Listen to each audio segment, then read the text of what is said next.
Otep à tous, bien-aimés frères et sœurs. La ministre ivoirienne, Françoise Remarque, est allée sur les médias de la France-Afrique pour lancer un appel aux pays de l'AES afin que ces pays puissent revenir au sein de la francophonie, l'organisation intercriminelle de la francophonie.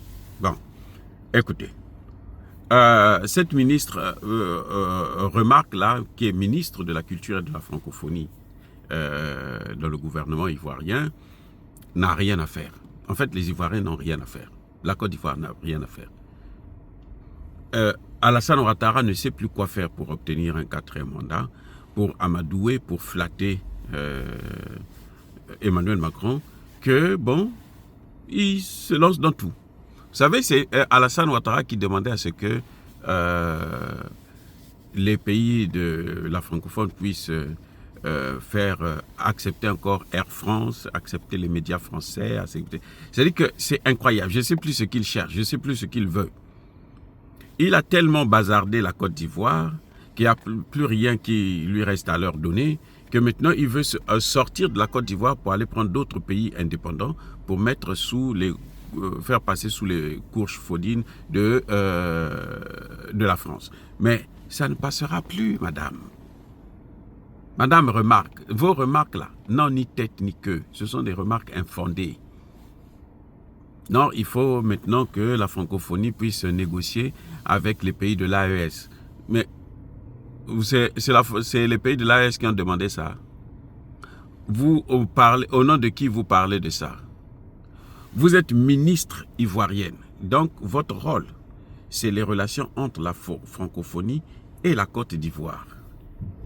Votre rôle, ce n'est pas les relations entre la francophonie et l'AES. L'AES, ils ont des ministres des Affaires étrangères, ils ont des ministres de la Culture, ils ont des ministres de toutes ces choses-là. Donc, ce n'est pas à vous d'aller parler à leur nom. Les pays de l'AES, là, s'ils voulaient rentrer dans la francophonie, revenir, ils allaient solliciter eux-mêmes. Mais ils n'en veulent pas parce qu'ils savent que la francophonie, c'est le malheur de ces pays. C'est le malheur de l'Afrique. C'est le malheur de nos pays. Donc, je ne sais pas ce que cherche Alassane Ouattara en fin de compte. C'est-à-dire que ce type-là, il est dépassé. Il est dépassé par les événements.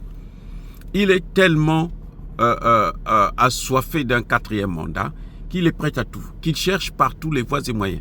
Il a essayé par la déstabilisation, il a au contraire perdu de l'argent, parce que les milliards qu'il a donnés pour déstabiliser le Burkina Faso, eh bien, tous les gens qu'il a envoyés se sont fait arrêter, pour la plupart. En dehors d'Amiba qui continue à courir parce que lui, il est protégé par le Togo.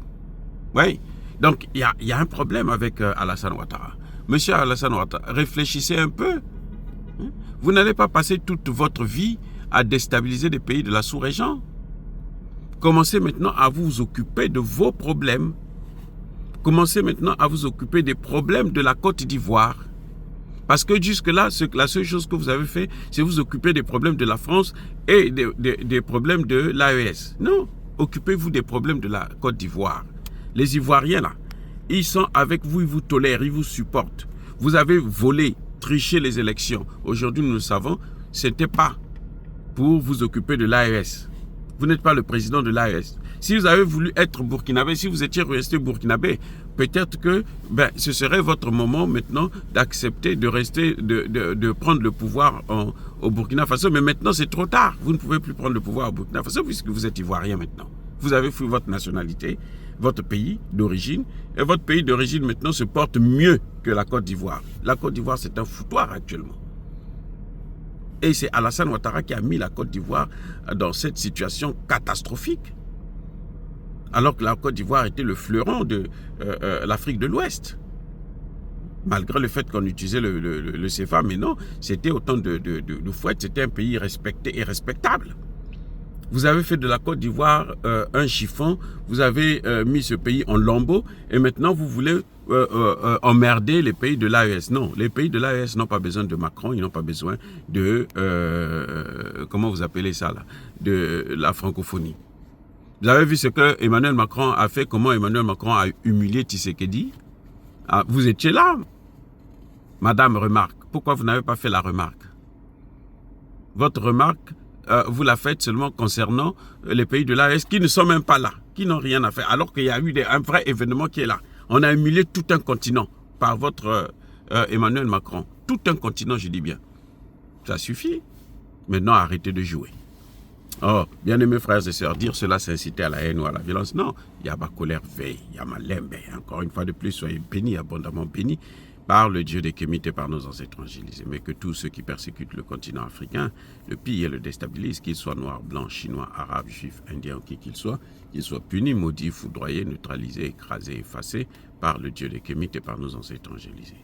Vive l'Afrique éternelle, j'ai dit et j'assume.